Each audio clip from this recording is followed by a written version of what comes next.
This is the Marketing Agency Power Hour, and I'm your host, Cal Wilder. Each week, we'll power through discussions on business challenges, success stories, and game-changing strategies. This show is sponsored by SmartBooks, provider of bookkeeping and accounting for marketing agencies. Let's get started.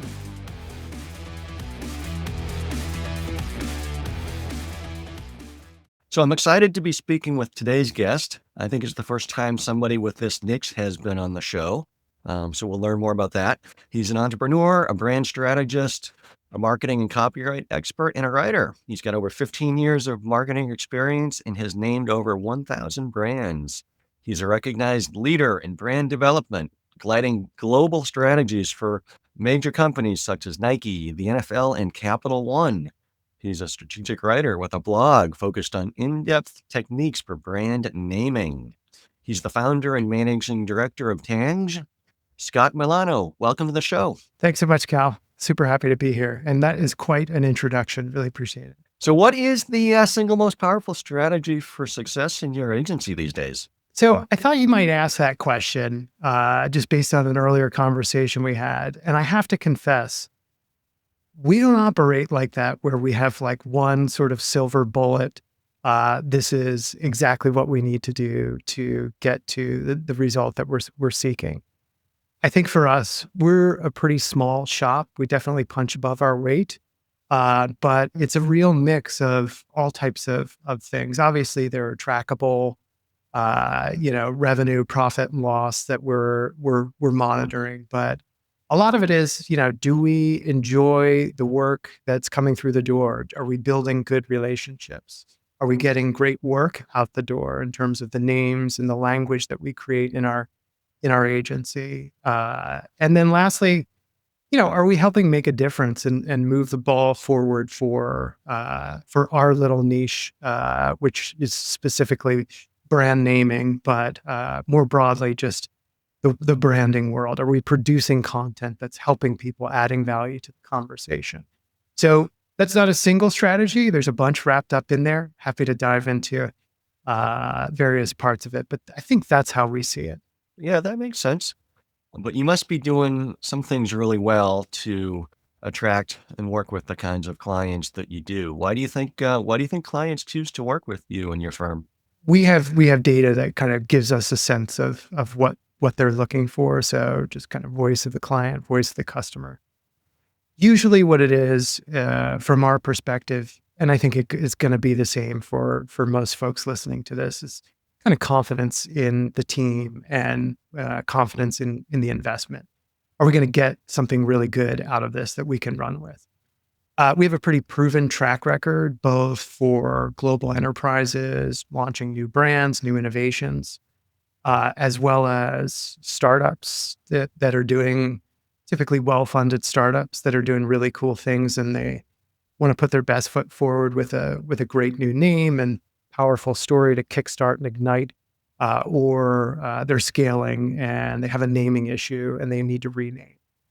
So I think our track record, our just overall approach and the end product, we typically try to deliver one-of-one solutions. Like nothing is off the shelf in terms of the types and styles of creative and names that we share.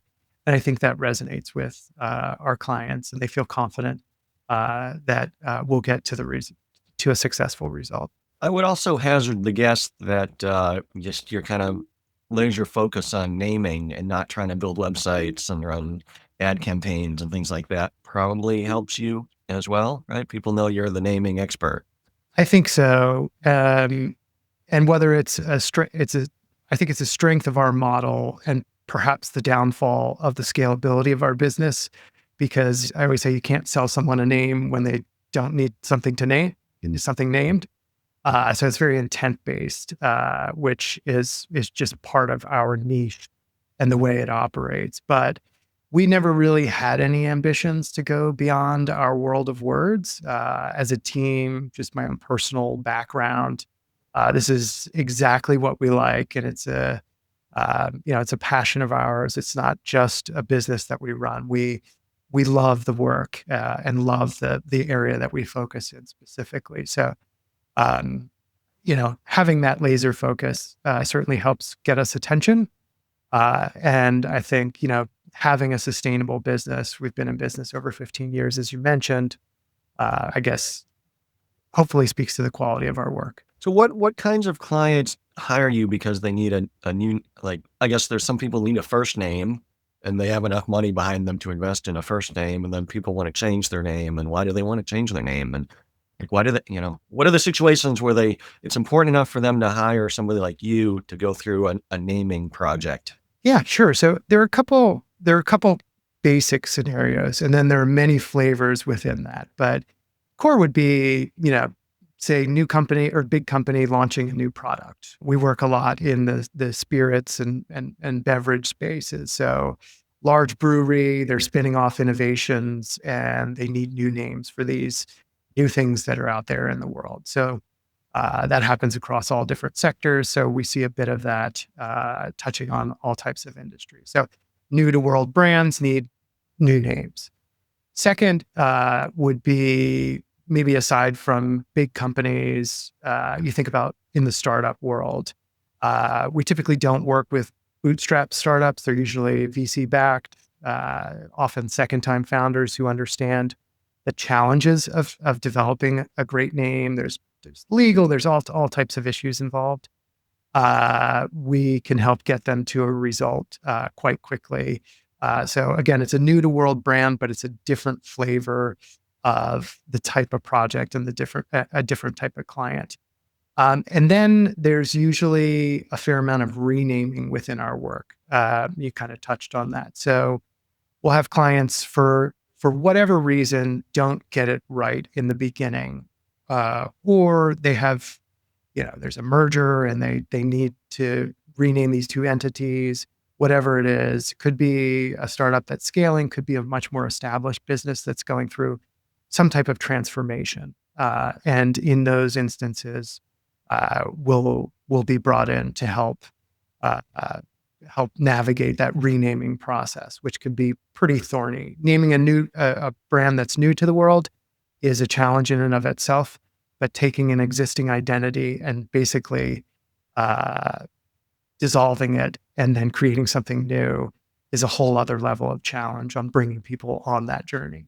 Do you have an example or two of the process you went through that you could you feel comfortable sharing publicly about kind of how the nature of the business or who it was and why they needed a new name and how you went through the process of figuring out what the best new name for them would be? Yeah, sure. So, I mean, I think we have plenty of case studies on our site here. Ally Financial, Ally Bank. Yep. So this was we've worked with them over the course of a number of years, both on product level naming, where they have new lines of business that need new names, and at Tanj we've helped them do just that. At one point, I was working for another agency running the naming program that took them from GMAC to Ally Financial. So this was many years ago. Large scale, massive rebrand, massive pivot of just a large organization, and all types of complex business dynamics. And then a huge shift from an old school acronym based tied to an automotive manufacturer to an entirely new identity and kind of digital first financial institution. So the process that we go through is super deep and super rich. But in a nutshell, it always starts out with a deep dive into strategy, data, research, insights about market context, landscape, audiences, all types of things that we would distill down into some insights that feed into a definitive brand strategy. And ultimately, you take that brand strategy and sort of put an overlay of a naming strategy over top, and that which dictates, what are we going to communicate and how are we going to communicate it? And then based on that, it's a series of exploration rounds where we're developing all types of ideas. Usually it's a bit like a funnel where you start high, broad, wide, and vast, and sort of start stress testing them based on various metrics and criteria, and then begin to funnel deeper and deeper into a short list of candidates. Typically happens over the course of about 4 weeks, maybe six to 8 weeks, depending on the real nature of the lift and the scope and scale of the business. I would assume with GM, you probably had a big bureaucracy to have to navigate through this process, right? Yeah, I think so. But at the core, there were two executive CMO level folks who were really driving the show on their side, and key decision makers. Obviously, within a massive organization like that, there's a lot of bit of politics. Naming is also politics. It's how do you take one word and one idea and get everybody to buy into it? So having senior leadership help navigate that process on the client side is always extremely helpful. So you're the man behind General Motors Acceptance Corp becoming Ally Financial. That's impressive. Yeah, so it's a great example of a name that is new to the category but fits and feels at home, right? And it's also an example of name as such an enduring asset. So this was a number of years ago, obviously, when they made that transition. But if you look at how they communicate today, all of their language, all of their messaging kind of feeds back into the name, being an ally for your financial well-being. So super interesting case study on our side. Bit high profile, obviously it's high profile. We don't always have the chance to touch projects like that. But it is a case that does pretty clearly demonstrate the enduring power of a great name. With brands being so global these days too, how do the global and language differences play into naming decisions? Yeah, for sure. When we think about from a naming perspective, a global brand name, like a truly global brand name, almost every name is like global from day one, unless it's like a local brick and mortar type business. You're on the internet, so anyone has access to it, right? There's a difference between that and then actually creating a truly global brand name. So we've done some work with JP Morgan over the years. That's a company that creates global brand names, and they're in every market, everywhere. It's buttoned up from a legal perspective. They have, trademark filing after trademark filing across all regions or nearly all regions. And you have to think of it at that level. So there's a legal aspect to having a global name. Does it work in markets everywhere from a trademark perspective? Is it going to cause confusion in the market? Are you going to get slapped with a cease and desist letter, or have to go to court for whatever reason? So in our process, one of those key criteria for us is ensuring that names are as viable as possible from that legal perspective. So legal viability is it's essential for a global brand name. The second side is the linguistic and kind of cultural aspects that are tied to language. So does a name mean something offensive in a key language in a market that you'll take that brand name in? So we have a lot of experience screening names with linguists who are in market and can provide a trained linguistic point of view on candidates that we're considering presenting to a client, let's say. Does it mean something negative directly? Does it sound kind of icky or offensive? Is there some sort of cultural reference that we should be aware of? And then lastly, you can't always kind of find this in the trademark world, but are there any brands that are in that market that have a lot of mind share that might not be trademark conflicts, but we should know about?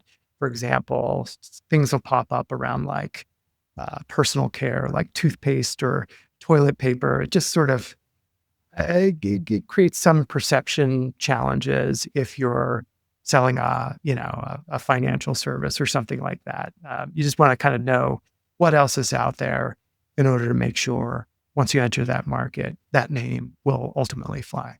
And I assume there's a story behind your own firm's name, Tangs, right? What's that story? Great question. So it's pretty simple. Uh, when we think of names, stories around names, we think they should ultimately be short and simple. So the shortest story is the word Tanj comes from the word tangible. We work with language, with words, with names. You can't really pick them up and touch them, right? Like they're ethereal and abstract. Yet at the end of the day, we make them tangible business assets for our clients, pieces of intellectual property, trademarks, assets of tremendous value. Names can grow to be worth hundreds and hundreds of millions of dollars.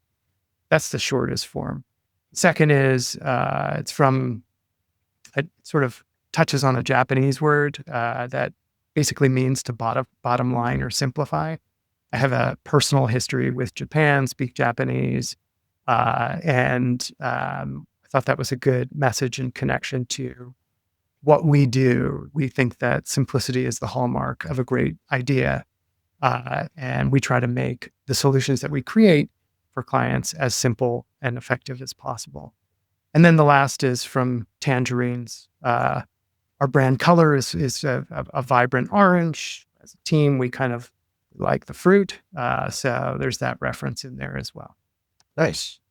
What's your connection with Japan? Sort of semi-fresh out of college, I had a job as like an editor, but in Washington, D.C. I studied philosophy, got a writing job, sort of got a bit into writing, but realized I didn't want to stay in Washington, D.C. I wanted to go somewhere adventurous, but still work on my career, right? Like not just bum around backpacking or anything like that. And there was a market for English language copywriters in Tokyo.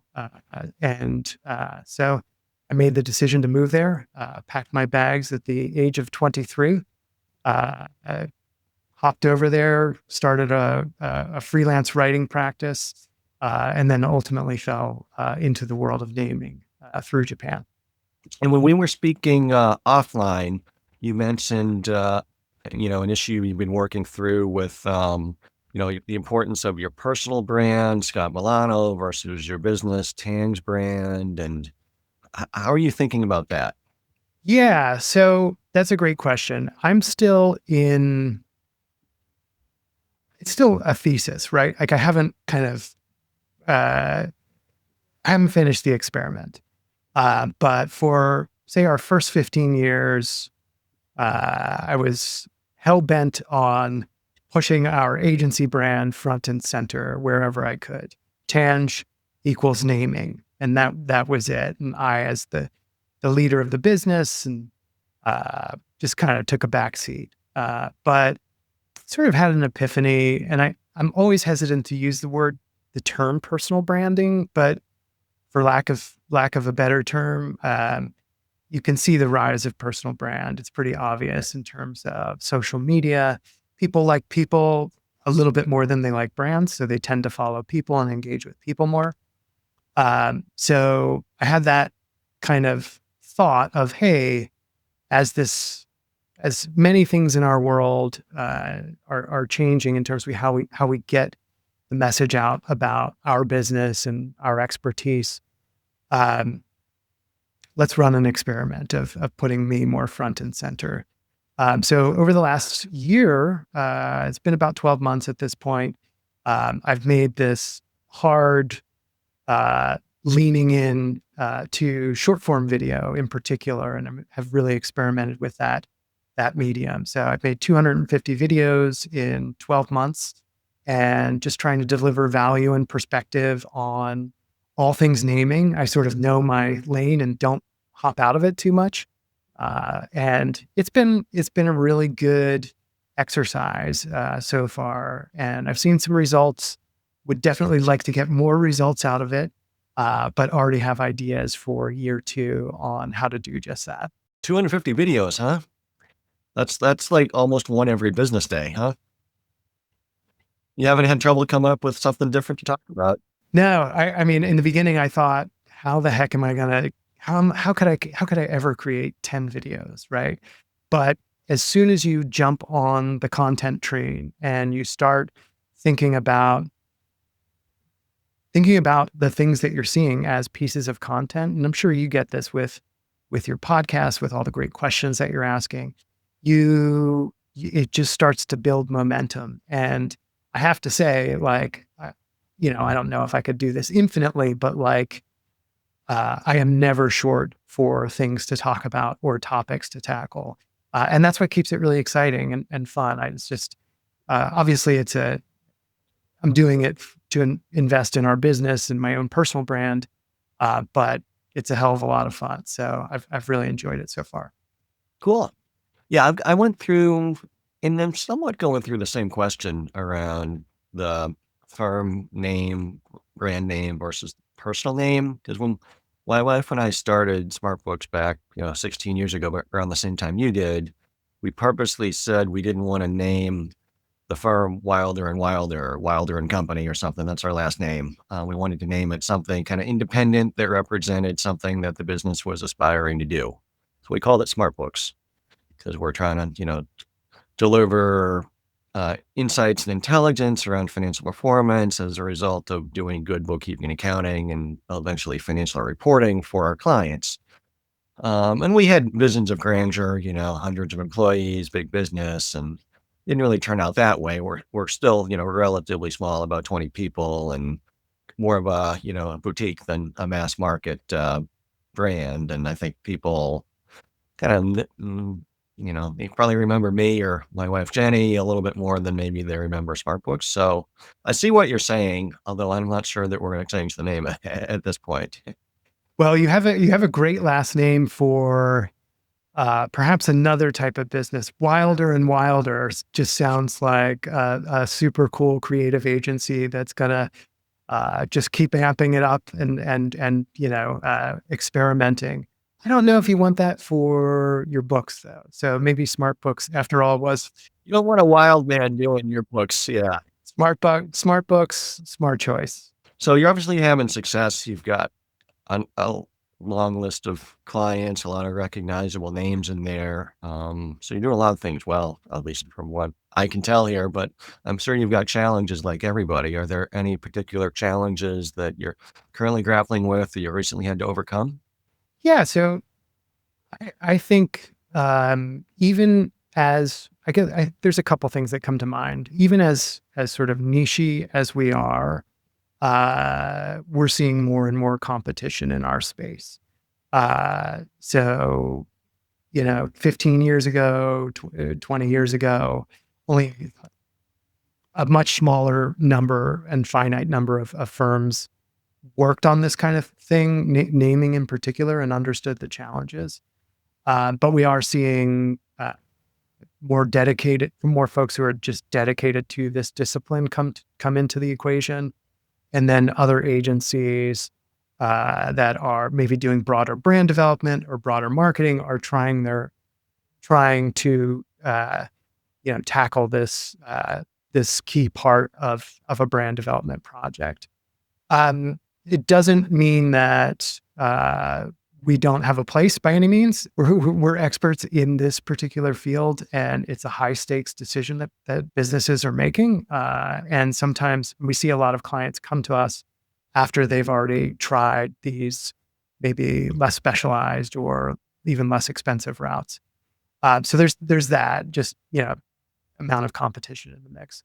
I think the other thing that we're seeing change dramatically is like how we show up in search. And I'm sure everybody who's on this podcast is kind of talking about some of the dynamics that have changed over the last year in terms of AI search versus, more conventional Google-based searches. We used to generate a lot more leads, the more conventional way, through paid and organic. And now we're having to switch up our tactics and really, think more towards an AI first future. So we've ramped up our content. We've made structural changes to our existing website, knowing that we're going to have to probably change and evolve that moving forward. So all of that, these are I'd say, on the competitive side, there's that. And then I do think that, the changing landscape in search is pretty dramatic. We're just seeing all types of things that previously worked declining and having to ramp up new tactics and techniques to try and win back some of those search results. With AI, how concerned are you that people are going to be using it to come up with names and that's a threat for you outside of just lead generation? Yeah, great question. So, to be perfectly honest, I'm not that concerned, and I think it will and has eaten into lower level types of names that someone may, brand and company may have come to us previously to help with. So like minor initiative or at like a product level, perhaps their ecosystem of feature names within that. So get like just lower level, maybe some more technical stuff. Uh, you might be able to get basic names out of AI that kind of work, and that's fine. But so far, like I said, these are high stakes, mission critical decisions. $100 million company has to rename, and they have to make it work, and they can't do anything brand development wise if they don't have that new name in place.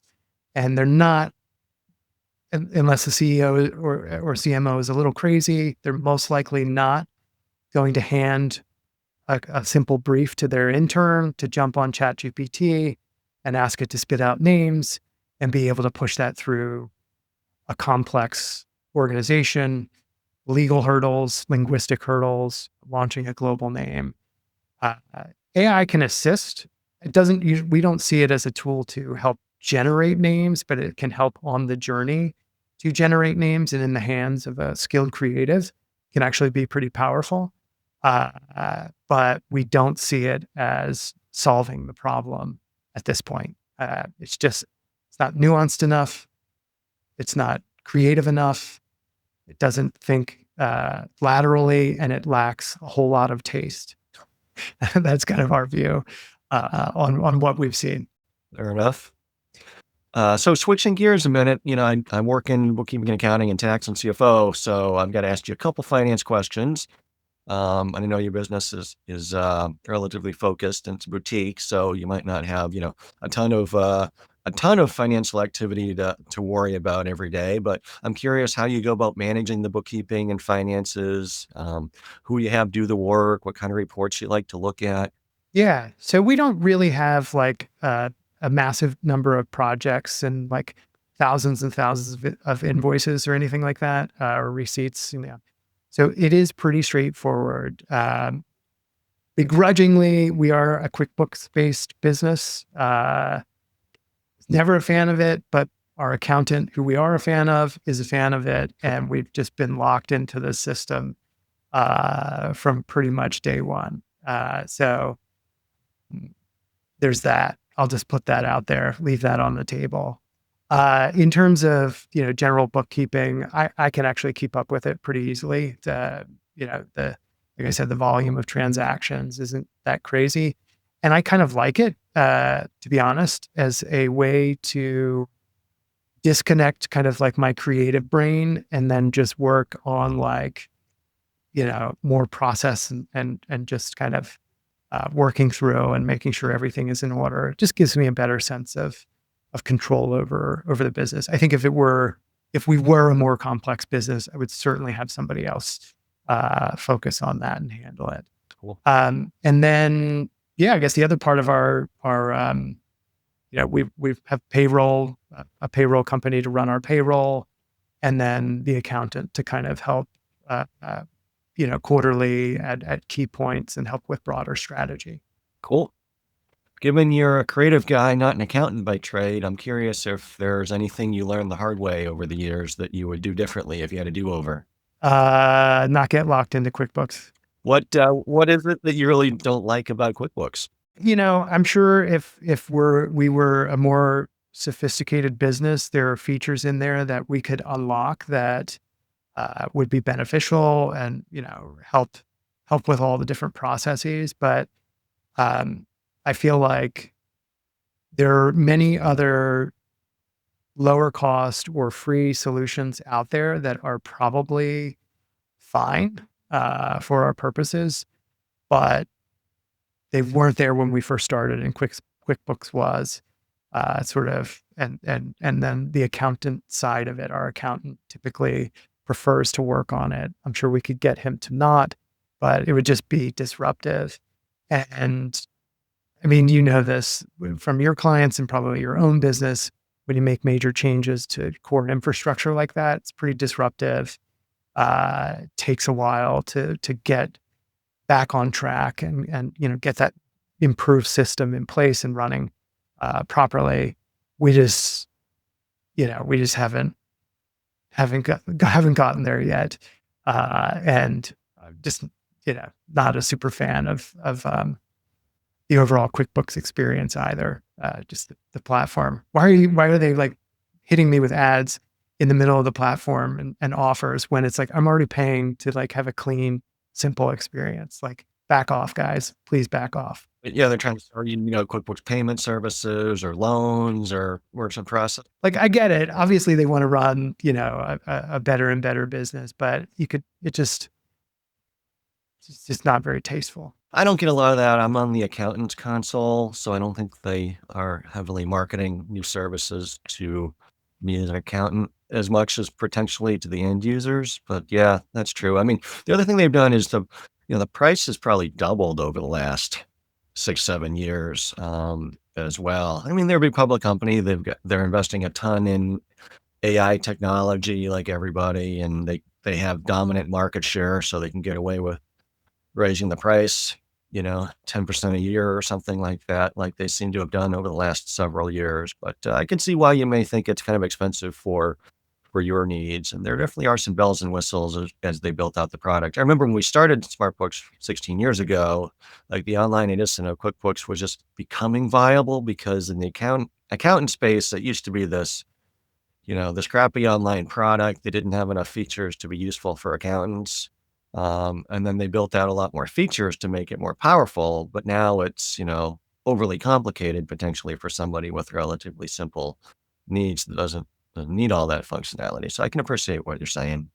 Yeah, I think in a world of subscriptions, right? Like all these different services, whether it's we run on Google, we run with Slack, I mean, like any agency or any business these days, we have them. But I'm always wary of signing up for a new one that you're not quite sure it's going to deliver value, or being locked into one that keeps that jacking up its prices when it's not delivering any more meaningful value to our business specifically. But we understand, the power of the platform for certainly accountants and other types of businesses.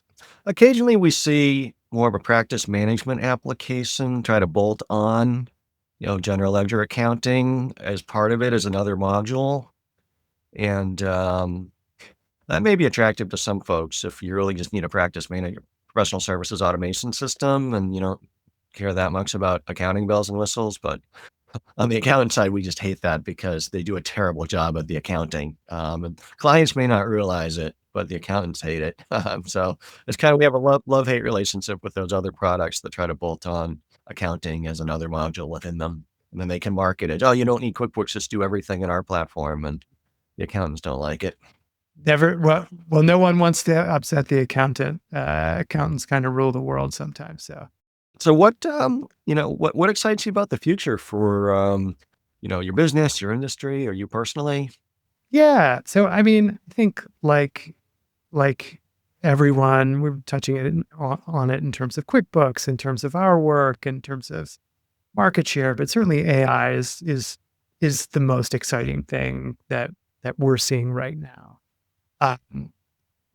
Not just because of like what it can do for us. We kind of think of it as like a suit of armor in some sense. It just makes us better and stronger and faster at what we can do within our process to get to an even better result at the end of it. Again, it's not creating the product, but it's helping us along the journey. But if you start to really think about it in terms of an explosion of brands, creativity and possibilities, experiences, all types of stuff, that is incredibly exciting from our perspective. So we're always we always dip in and out of all types of industries, tech, automotive, food and beverage, finance, healthcare, and pretty much everywhere in between, and seeing how AI is driving new innovations in these sectors. And ultimately for us, these new innovations need to be named in some way. You can't talk about them otherwise. So that's also an opportunity. The other thing that I've been really big on this over the last 2 years of for our own specific work of creating truly novel ideas that people have never thought of or never seen before. And you can get there the old fashioned way through thinking, old research, deep dives into all types of, history and mythology or whatever it may be. But AI can give you a shortcut, especially because these large language models are all language based.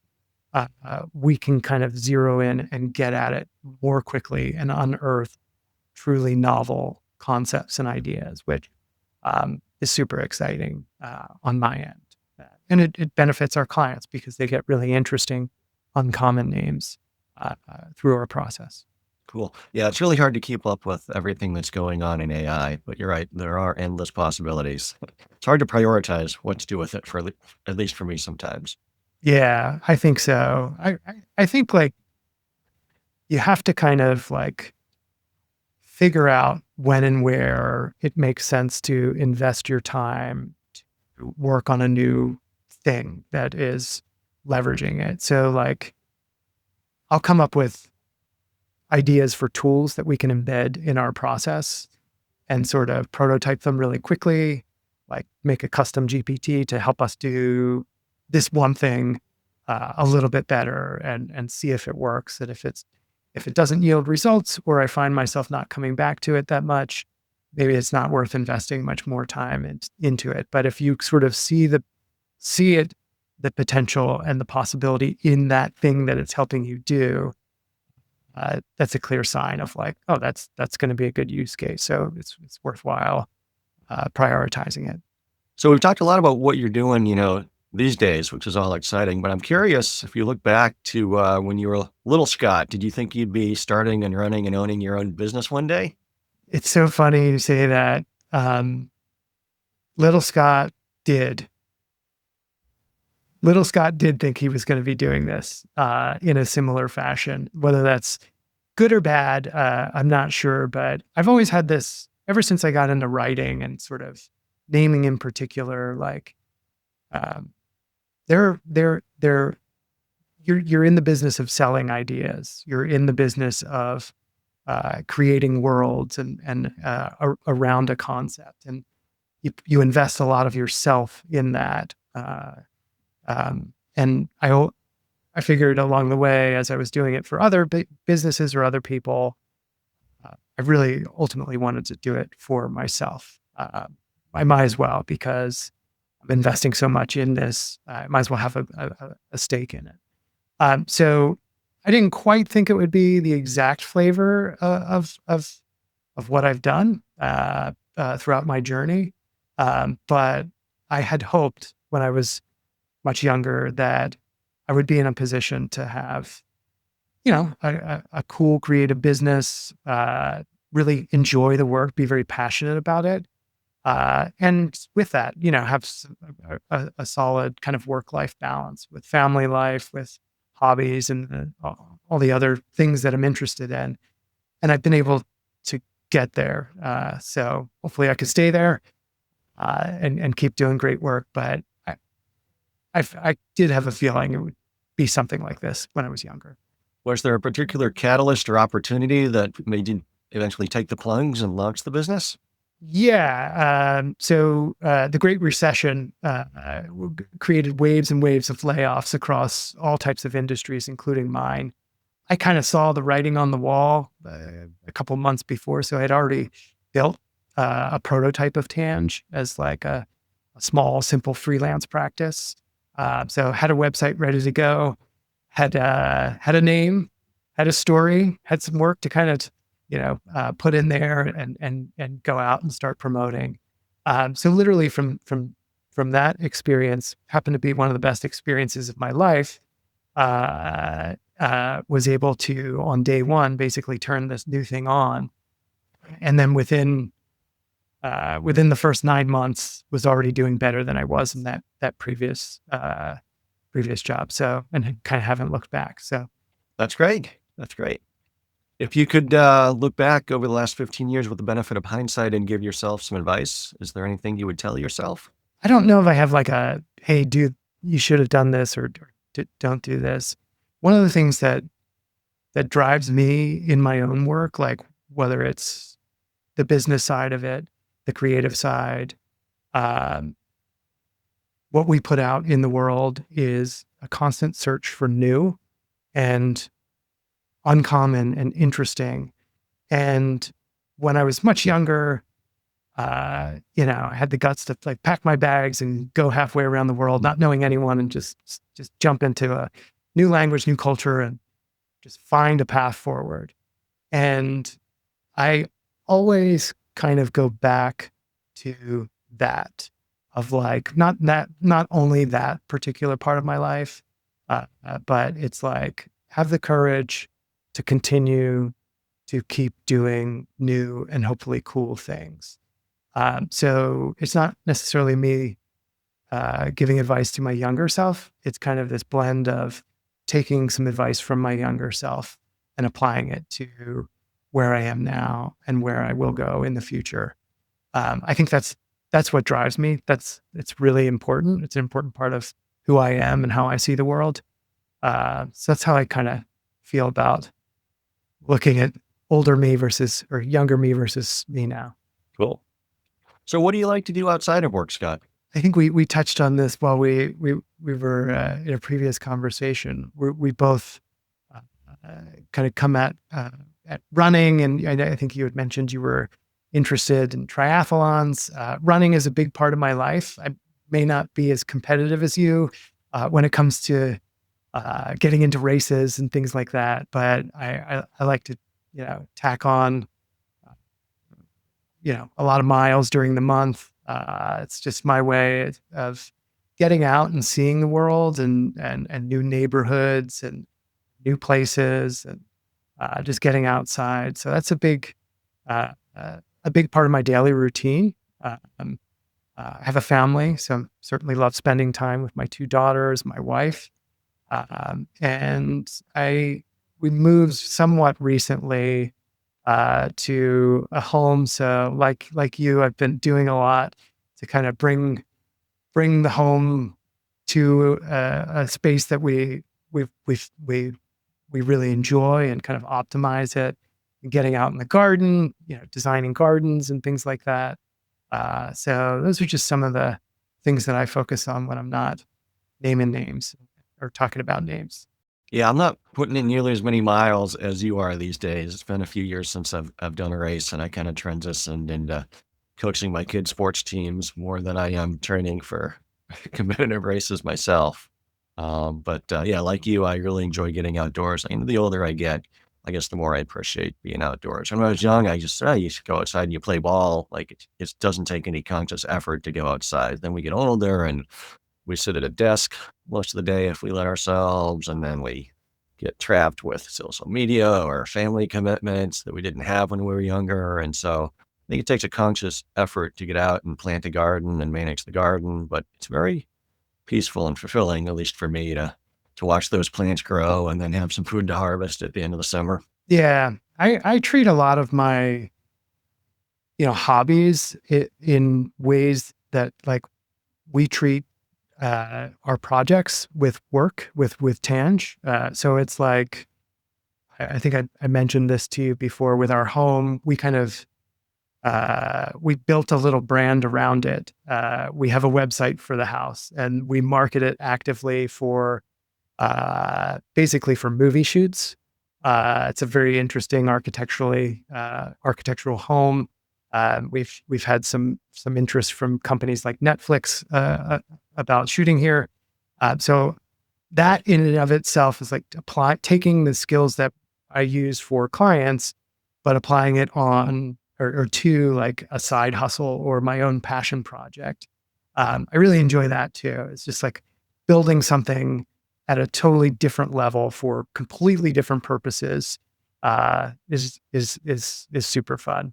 So I treat that like that. Our gardens, a little less so. We haven't named our gardens or branded them or anything like that, but it's all in good fun. Well, you'll have to let me know if there's a movie or a series that gets shot at your house. Will do, definitely. Awesome. Well, Scott, if folks are listening and maybe they own an agency that doesn't do much with naming and wants to partner with you or reach out to you with questions or opportunities, what's the best way for them to get in touch with you? They can certainly visit our website. It's tanj.co, so TANJ.co. Or you can hit me up on LinkedIn. Just search for Scott Milano, Milano, and I'll probably pop up. I hope I do. So we welcome, we regularly work with other marketing agencies who don't tackle naming or don't want to, and can be a really good partner. We can come in, solve that problem. So, whatever the agency that's working on the broader marketing or brand development for a client can take it and run with it. Well, there you have it, agencies. If you need help, definitely reach out to Scott. He's good at what he does. Thanks so much, Cal. So, Scott, thanks so much for taking the time today and for sharing a little bit of your life story and the process you go through with naming and some of the considerations that go into that. I can tell it's a lot more thought goes into it than you might think, especially when you're working with some of these larger businesses. Well, thank you so much, Cal. This was great. It's been a pleasure talking to you. You have a lot of great questions, and I really appreciate you having me on the podcast. Oh, you're welcome. You've been a great guest. For those listening, if you've enjoyed this conversation, you've learned something, or you just enjoyed hearing the story of a fellow agency owner, please share this podcast with your peers. Let them know it exists. We're all in this together, so let's help out our fellow agency owners. This has been another exciting episode of the Marketing Agency Power Hour. We'll see you all next time. Another episode in the books. Thank you so much for tuning in. For show notes and more, please visit marketingagencypowerhour.com. This show is sponsored by SmartBooks, providing marketing agencies with bookkeeping, accounting, and finance support. With SmartBooks, you gain the clarity and confidence to make your agency a success. Until next time.